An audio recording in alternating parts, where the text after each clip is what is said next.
Estás escuchando El patriarcado es un juez. Soror, revista Que nos juzga feminista. por nacer. Y nuestro castigo En UTA Radio. es la violencia que ya ves. Bienvenidos y bienvenidas a tu programa Soror Encuentro Feminista. Les saluda en la voz Toica, en la producción técnica Carla Arredondo y en la dirección técnica Paris Paredes. Como ya es costumbre, en la tercera semana de cada mes nos acompañan las especialistas psicoterapeutas, integrantes de Frontera Global Mental Health y Esfuerzo Común AC. Ellas, Elba Quintanilla, Linet Chávez y Dalia Zavala. Bienvenidas. El tema de esta semana, mamás estresadas con el regreso a clases, tiene que ver con el impacto del inicio escolar y la gran cantidad de responsabilidades que les son delegadas casi exclusivamente a las mamás. Las mujeres también cargan con su mochila, la del estrés. Bienvenidas entonces Linet Chávez y Elba Quintanilla. Hola, mi nombre es Linet Chávez de Frontera Global Mental Health y bienvenidos sean todos ustedes que nos están escuchando a este programa llamado El estrés y el ser madre. Es un tema sumamente interesante y complejo y el día de hoy la dinámica va a ser un poquito diferente. Te voy a compartir un poco de mi experiencia y de dónde surge este tema. Me gustaría que si en algún momento te sientes identificada como mamá, pues puedas escribir tu historia y ponerte en contacto posteriormente con nosotras para leerte, si es que así lo deseas. Vuelvo a retroalimentar esta información. Bueno, pues como te decía, mi nombre es Linet y nos hemos visto en algunos otros programas, nos hemos estado acompañando, nos has escuchado, muy probablemente en algunos ejercicios y algunas secciones de diferentes episodios. El día de hoy me voy a enfocar a compartirte una parte de mí que casi no comparto con las personas, y es que soy mamá. Actualmente tengo 31 años y tengo una hija de 7 años. Algo sucedió esta semana, curiosamente, a nuestro equipo, ¿no? A la mayoría de nuestro equipo. Es que el regreso a clases nos impactó a todos. ¿Qué pasa cuando trabajas, ya sea de manera formal o informal? Porque también el estar de ama de casa se podría considerar como un trabajo informal. De manera formal en alguna organización, empresa, escuela, etcétera. Entonces, es importante para nosotras el día de hoy hablar de este tema desde nuestra realidad, desde nuestra experiencia y aportándote algunas herramientas que esperamos que sean de tu interés y te puedan ayudar un poquito con esta temática. Bueno, algo que te comentaba al inicio es qué implica ser mamá. Yo creo que hablamos de un trabajo que es constante y que no tiene un fin. Tuvo un inicio, pero esto va a ser una constante en nuestras vidas. La cuestión es la percepción que tenemos de los cambios y cómo nos impacta, por ejemplo, elegir la escuela adecuada para nuestros hijos, que ellos cumplan en tiempo y forma con materiales útiles, forrar libretas, el tipo de escuela a la que asisten, incluso si vamos más allá, el tipo de amistades que van a tener en algún tiempo y si esas amistades pueden repercutir en su desarrollo psicológico, cognitivo, social a futuro.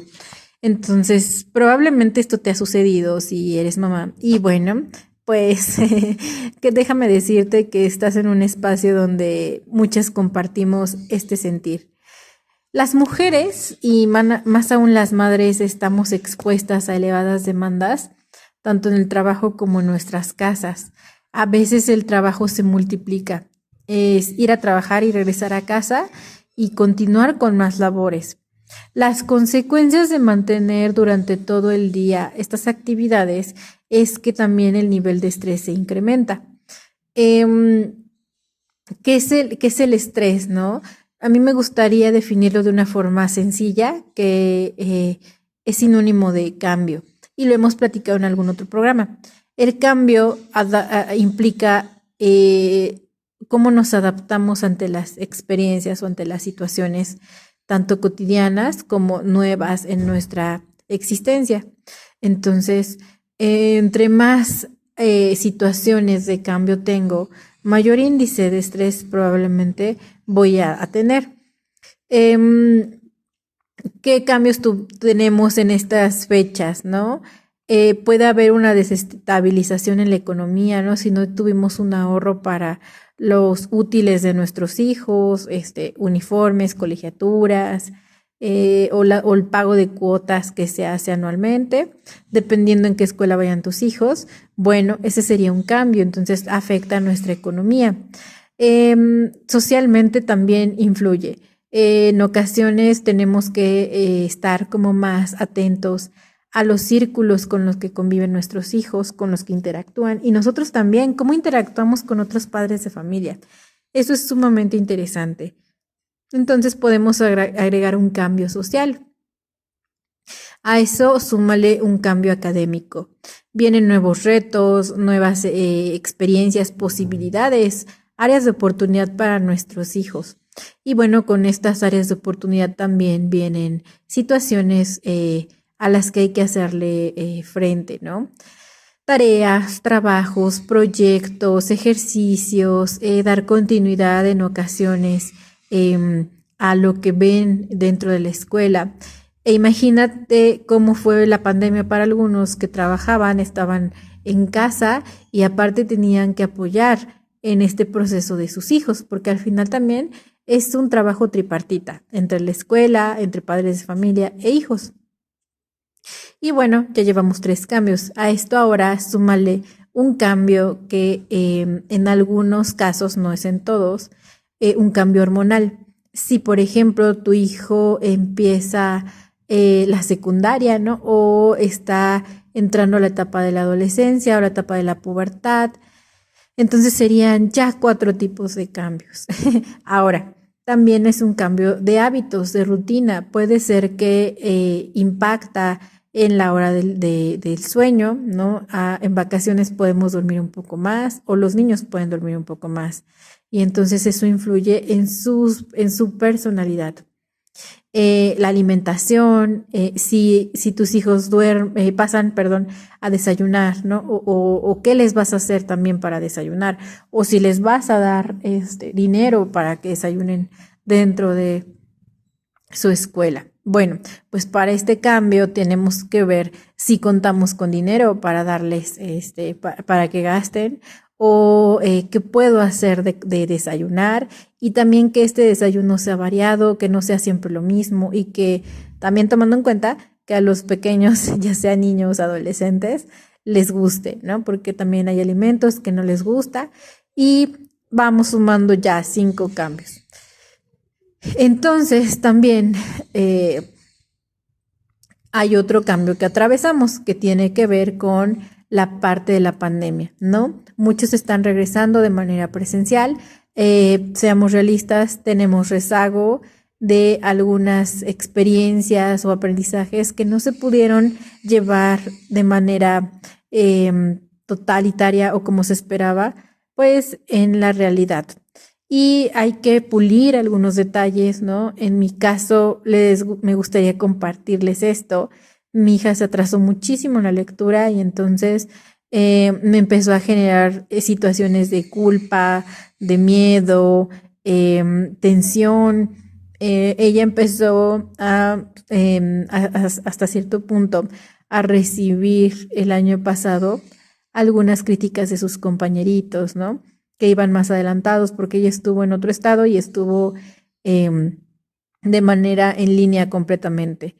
Entonces traía un desnivel que era muy evidente. Y pues obviamente eso repercutió en su salud emocional. Aún siendo muy pequeña, realmente tuvo situaciones a las que se tuvo que enfrentar y nos tuvimos que enfrentar ambas también. en terapia, por ejemplo, dándome cuenta de algunas cosas que yo tenía que hacer para apoyarla o cosas que estaba dejando de hacer. Esto es un proceso, no es bueno ni es malo, estamos aprendiendo. Nadie, absolutamente nadie nos enseña a ser madres. Y esto es importante, ¿no? Porque el tema es cómo es que tú percibes los cambios, el estrés, el ser mamá. Puede ser que en este momento estás pasando o atravesando por situaciones aparte de estos cambios personales, porque así es. La economía, el trabajo, la esfera sexual, afectiva, si soy una mamá que estudia, si soy una mamá que tiene más hijos. Entonces, estamos hablando de que tenemos que enfrentar variables y acomodarlas de la forma más creativa posible para que esto no repercuta en nuestros hijos. Y pues se vuelve una tarea completamente compleja. Uno de los puntos importantes es que el estrés es real, surge de la teoría de Hanselli, que es el síndrome general de adaptación. No me voy a enfocar en la parte técnica en este momento, pero sí lo retomo para entender que cuando el estrés se vuelve una forma de estar en la vida, o sea, es continuo, va a llegar un momento en el que vamos a llegar a una fase de agotamiento y vamos a enfermarnos física y emocionalmente. Y entonces es más complejo aún estar para nosotras mismas como mamás y para nuestros hijos desde esa posición, desde el agotamiento, desde el cansancio, desde el dolor de cabeza, desde problemas intestinales, riesgos cardíacos, bajas defensas en nuestro sistema inmunológico y, bueno, algunas situaciones también relacionadas con la salud mental. Cuando todo esto está de alguna forma manifestándose en nuestro cuerpo es porque ya tenemos situaciones que atender y probablemente no fue de ahora, fue de tiempo atrás.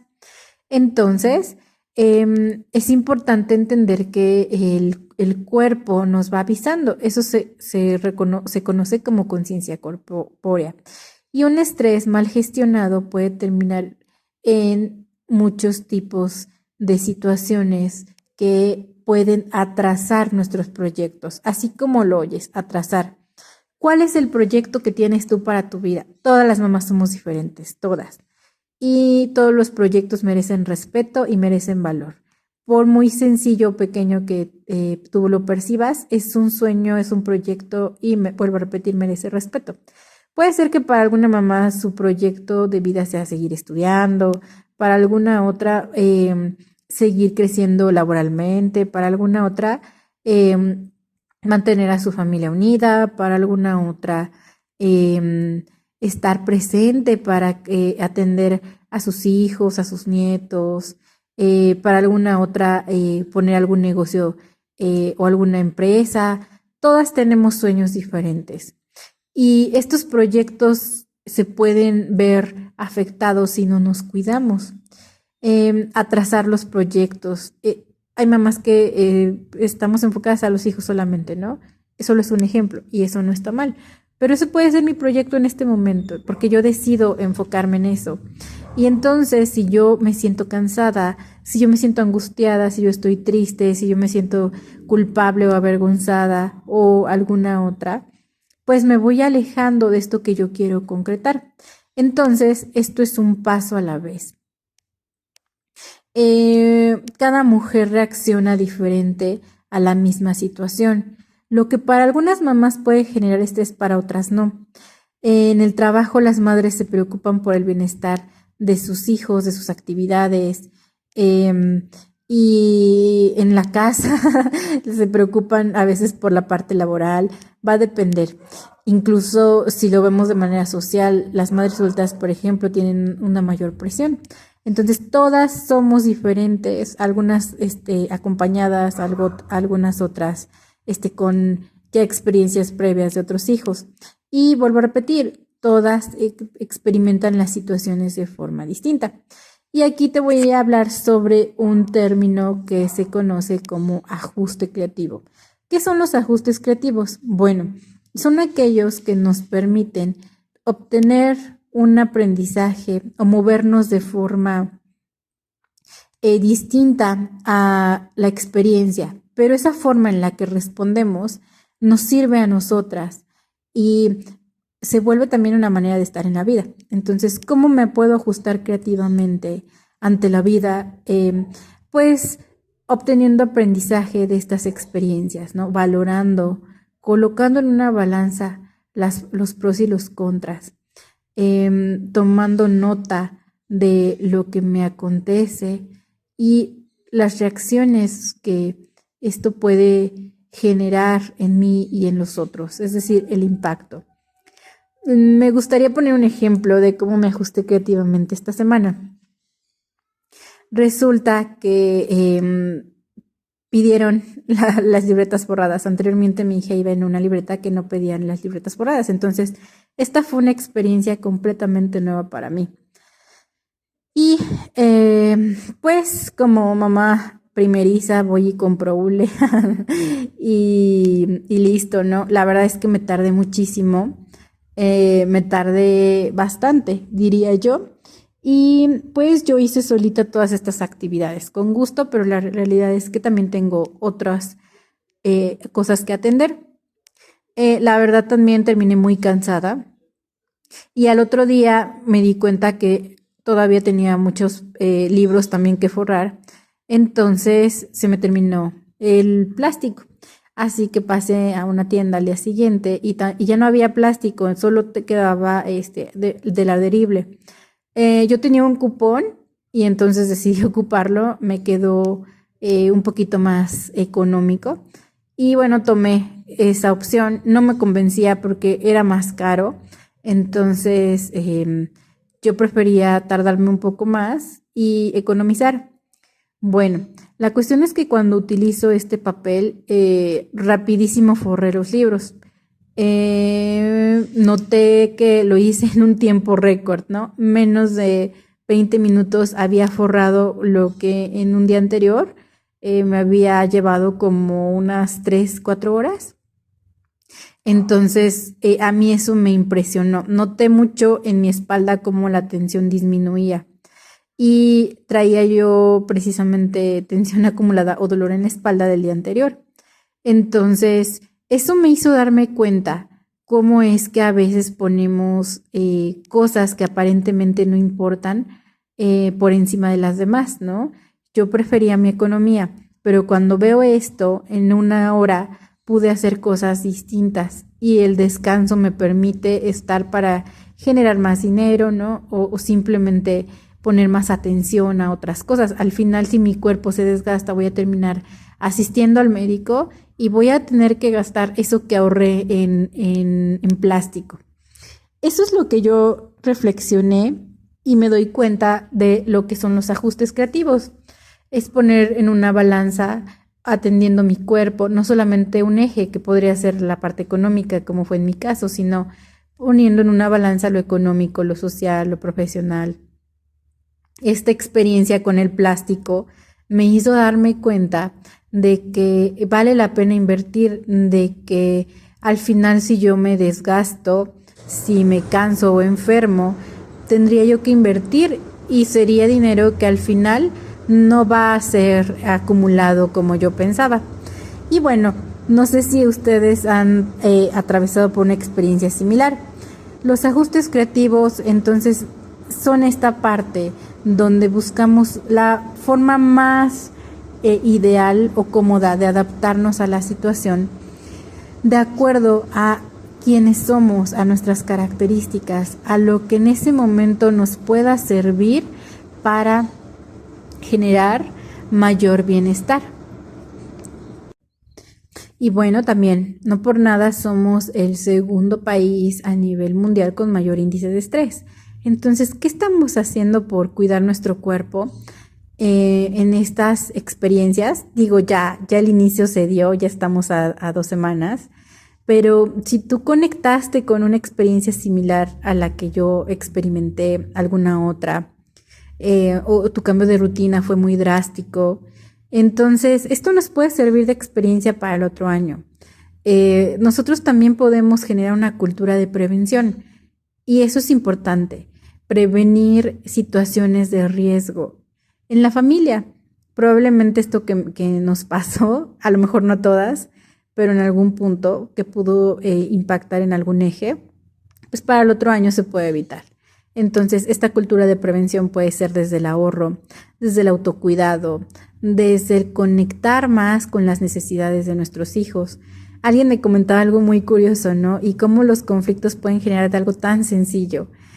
Compró etiquetas para sus hijos y no les gustaron a sus hijos y generó mucho conflicto. Y el ver tristes a sus hijos, aunque son pequeñitos, le generó una situación donde me decía, es que no sé qué hacer, no me siento a gusto, pero pues se me hizo fácil no preguntar y elegir, ¿no? ¿Qué tanto los tomamos en cuenta? O a lo mejor marcamos mucho como el estilo de lo que nosotros decidimos. Esto nos sirve para iniciar ciclos desde un punto distinto, que puede ser el cambio de hábitos, la comunicación clara y directa entre la familia, el autorreconocimiento, ¿no? De lo que estoy haciendo como mamá. También algo muy, muy importante, entender que pues al final no solo estoy cumpliendo, ¿no? Como con el inicio del ciclo escolar, ni tampoco solo estoy cumpliendo como mamá, sino que también les estamos modelando a nuestros hijos cómo es que podemos iniciar nuevos ciclos de una forma divertida, ajustándonos, adaptándonos al cambio, utilizando herramientas que nos sirven, que no teníamos, reutilizando o tomándolo como algo agresivo, caótico, que nos genera malestar. Esto es un área de oportunidad para toda la familia. Entonces, es un tema sumamente interesante y que podría abordar en este momento muchísimos puntos más. Nos vamos a quedar con esta parte de la experiencia, ¿no? ¿Cómo utilizas tú estas experiencias para crecer, para darte cuenta, reconocer y pulir para nuevos inicios de ya sea de año o de ciclos? Pues precisamente estos inconvenientes. Hay una frase de Jung que me gusta mucho y es, si el inconsciente no se hace presente, pues entonces no aprendemos, ¿no? Y bueno, a veces es complejo. La frase es la siguiente: lo que niegas te somete, lo que aceptas te transforma. Aquello a lo que te resistes persiste. Entonces, no neguemos nuestros errores como mamás. No lo estás haciendo mal, estamos aprendiendo. Simplemente utilicemos esto a nuestro favor para transformar y tener mayor área de oportunidad en nuestras vidas y precisamente generar herramientas cada vez más y más e irlas colocando en nuestra mochila personal, ¿no? Y por herramientas me refiero a no solamente algo visible, o sea, la parte emocional, la parte cognitiva, la parte social. Todas estas van a ser herramientas que en algún futuro nos van a servir. Así que no invisibilicemos nuestro estrés, lo que no nos surgió de forma como esperábamos en este nuevo ciclo, sino vamos a utilizarlo como experiencia.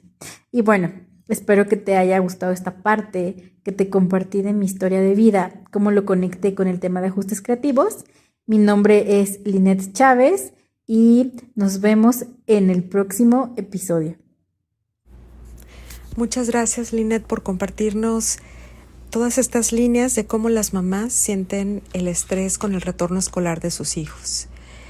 Alineado a esto, traemos para ustedes el extracto de un libro llamado 10 soluciones simples para vencer la angustia, de Ediciones Cuarzo, por el doctor en psicología Kevin Gyurko, quien es el codirector del Centro de Tratamiento de la Ansiedad y de la Agorafobia en Chicago, y de Pamela Vigarts, quien es profesora asistente de psicología clínica de la Universidad de Illinois y que también imparte cursos desde la terapia cognitiva y dirige la clínica de trastornos obsesivo-compulsivo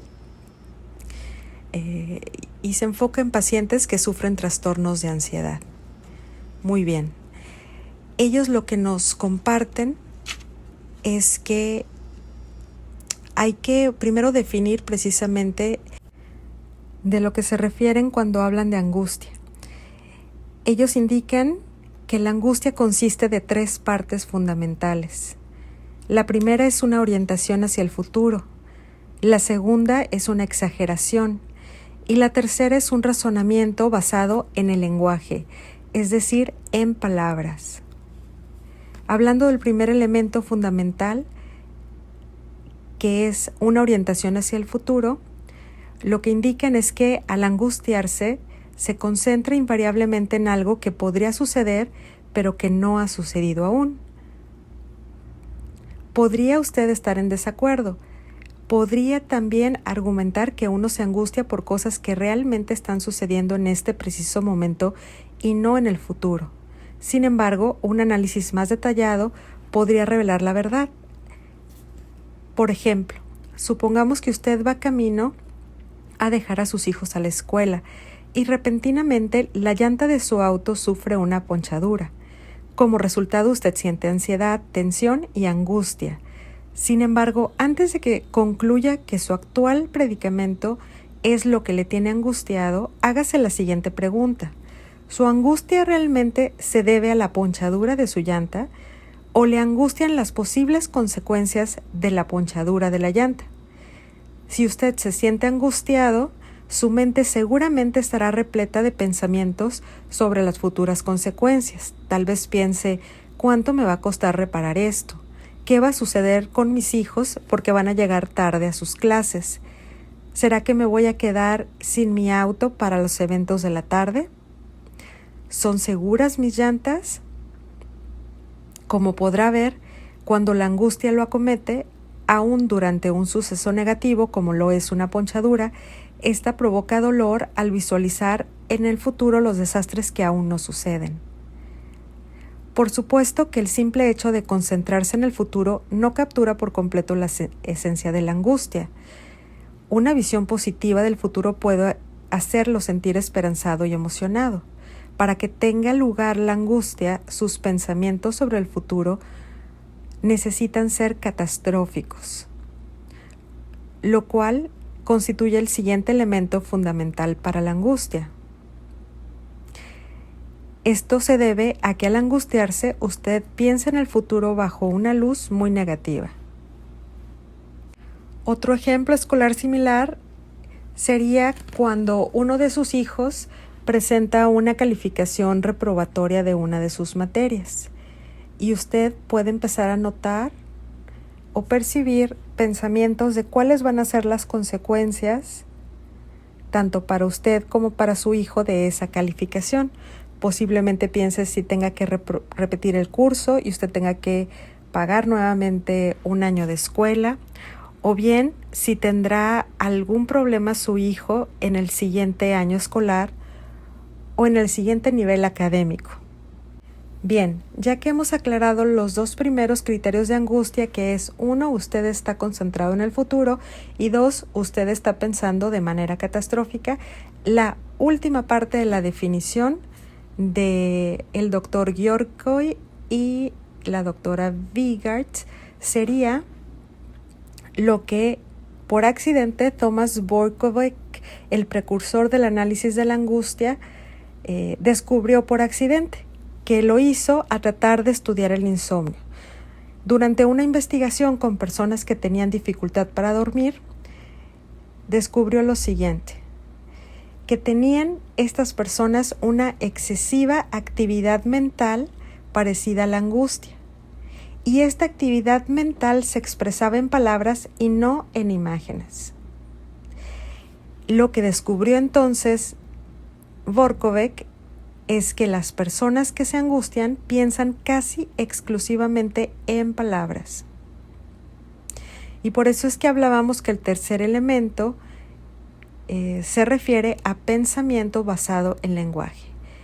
Entonces, estos 3 elementos, la concentración en el futuro, el pensamiento catastrófico y el dominio verbal, son los ingredientes que componen la angustia. Si lo pudieran resumir, Borkovec y sus colegas describieron la angustia como hablar con nosotros mismos sobre cosas negativas que tememos que sucedan en el futuro. Ahora bien, como toda emoción, tiene una utilidad. Por lo tanto, se podría dividir la angustia en angustia productiva y en angustia improductiva. ¿Cuál sería la angustia productiva? Es aquella que es una herramienta para nuestra supervivencia.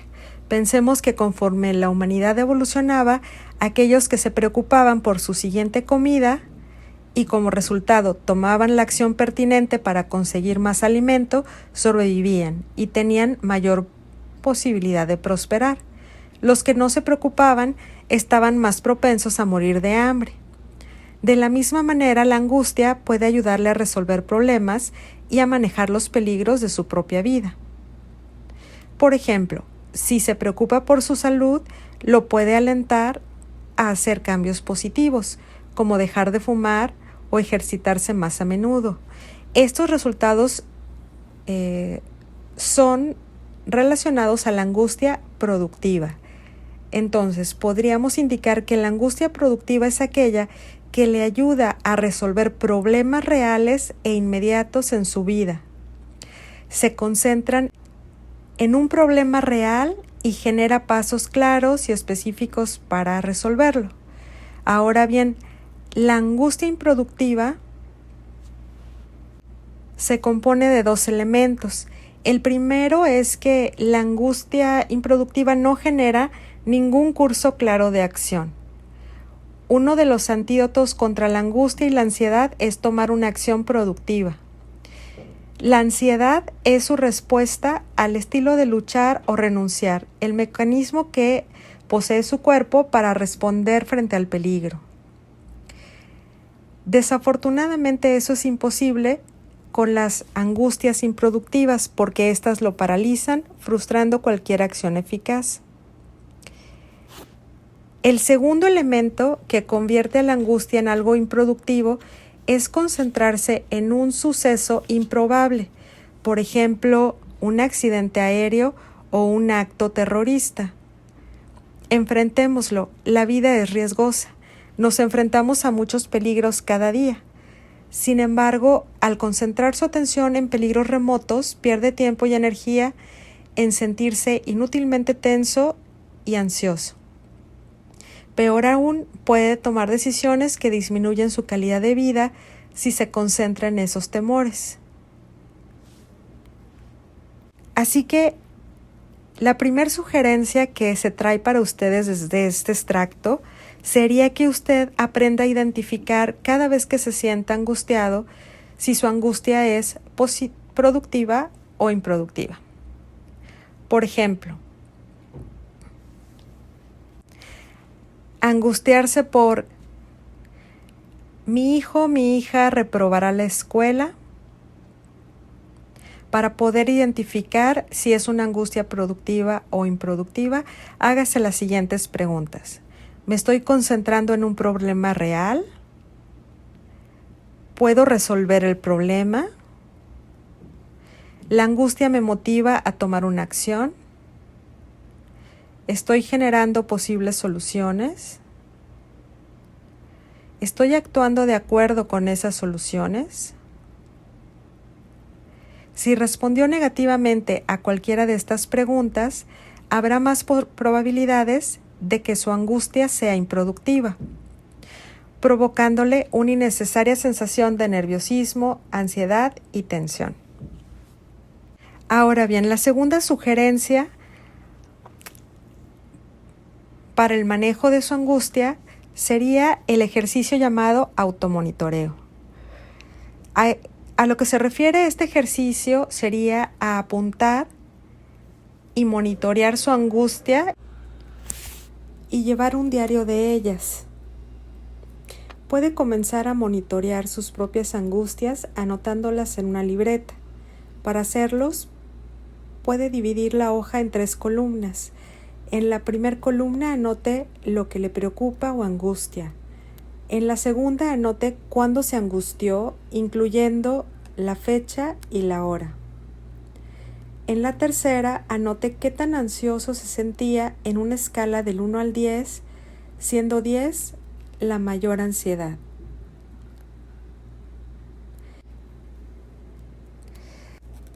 Para que el automonitoreo sea eficaz, se dan la siguiente lista de consejos por parte del doctor Giorgoj y Vygarts. Tenga a mano su libreta para poder anotar su angustia justo en el momento en la que suceda. Resiste el deseo de anotarlo más tarde. El automonitoreo es más efectivo si se registra de inmediato. Sea lo más específico que pueda al describir sus angustias. Evite descripciones vagas como me angustia todo, simplemente me siento tenso. Anote todas sus angustias. El automonitoreo completo y preciso es esencial para dominar la angustia por 2 razones. Usted no podrá cambiar nada a menos que esté consciente de la angustia cada vez que suceda, y además porque será difícil encontrar los temas y los patrones en su angustia si falta alguna información. De manera superficial, pareciera que existe una infinidad de cosas por las que hay que angustiarse. Sin embargo, usted puede descubrir algo interesante que los investigadores también han descubierto. En un estudio realizado por Michel Kraske y sus colegas, en el 89 demostró que las personas tienden a angustiarse más por estas categorías: familia, salud, economía, relaciones y trabajo o escuela. Así que puede usted empezar a categorizar en su registro de automonitoreo cómo van las categorías incrementándose o decrementándose semana a semana. Puede también incluir temas como seguridad, o puede ser más específica como por ejemplo en el tema de salud, la salud de otros, la salud propia. Una sugerencia para poder ser más específicos en lo que le angustia sería incluir la técnica de análisis de 5 porqués. Entonces, cada vez que usted, por ejemplo, en el caso de la ponchadura de una llanta, que usted note que se siente tenso o preocupado, preguntarse por qué. Responde a esa pregunta y luego vuelve a preguntarse por qué y lo responde sobre la respuesta anterior, y así sucesivamente para llegar a la causa principal. Digamos que su primera respuesta sería porque los niños van a llegar tarde a la escuela. Usted vuelve a preguntarse ¿por qué? Porque me preocupa que tengan una afectación en sus estudios. Y usted vuelve a preguntar ¿por qué? Porque entonces siento que yo no puedo darles el apoyo académico que podrían darle sus maestros. ¿Por qué? Y así usted continuamente lo hace hasta llegar a la causa principal. A lo mejor descubra que la angustia relacionada a la ponchadura de llanta termina siendo la causa principal, que usted se siente con muy poco tiempo para hacer tareas escolares con sus hijos y se sienta muy retado o muy retada por ello. O a lo mejor llegue a una causa que tenga que ver más con el tema económico. Y entonces así es como usted va a poder descubrir cuál de todas estas categorías es la que lo está moviendo más en este tema de angustia.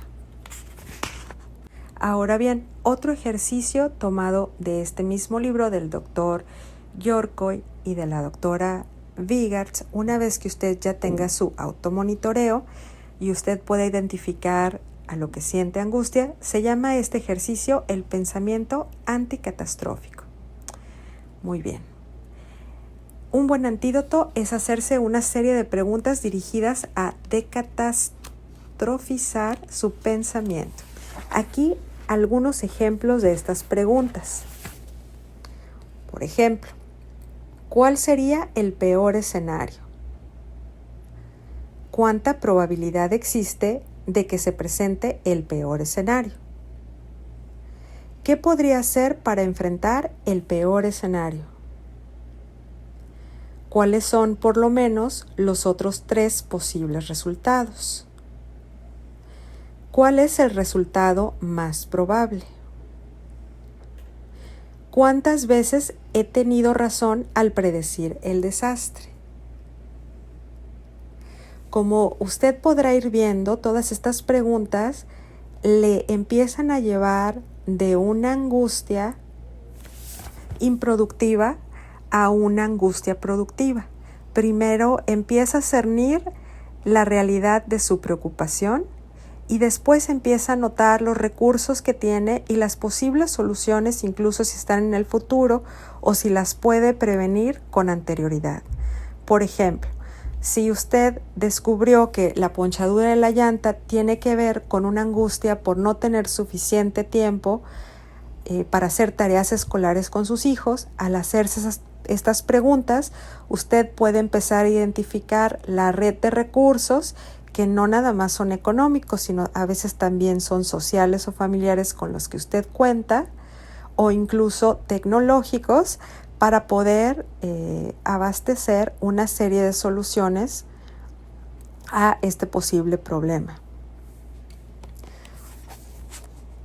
Ahora bien, la invitación es que realmente usted haga este ejercicio simulando que realmente identifica el peor escenario y comienza a contestar estas preguntas. ¿Por qué? Porque al poder, al menos en su mente, enfrentar el peor escenario, usted podrá identificar que sí hay algunas variables que están bajo su control y que sí tiene ciertos recursos para que dicho escenario tan catastrófico imaginado en la mente tenga un impacto mucho menor al que usted está previendo. Entonces, sintetizando un poco lo que hemos compartido de los extractos de este libro, recordemos que justamente para vencer la angustia habrá que identificar cuál es la causa de la angustia, habrá que identificar si es real por lo que nos estamos angustiando, cuál es la causa verdadera, si estamos exagerando. Y para eso presentamos 2 ejercicios. El primero, el automonitoreo, para saber realmente cuánto tiempo y cuánto peso emocional, o sea, cuál es la categoría que tiene más peso emocional y que nos absorbe más tiempo de las angustias en el día a día. Y el enfrentarnos al peor escenario posible para poder identificar los recursos que tenemos y sabernos capaces de enfrentarlo en dado caso de que realmente llegase a ocurrir. Para finalizar, algunos puntos esenciales, también tomados de este libro, señalan que evitar las angustias o tratar de no pensar en ellas puede en realidad resultar en una mayor angustia y ansiedad. Las personas que las sufren tienden a vincular varias de ellas, lo cual las lleva a elevar el nivel de ansiedad. La exposición a la angustia incluye los escenarios de clasificación basados en la ansiedad que produce.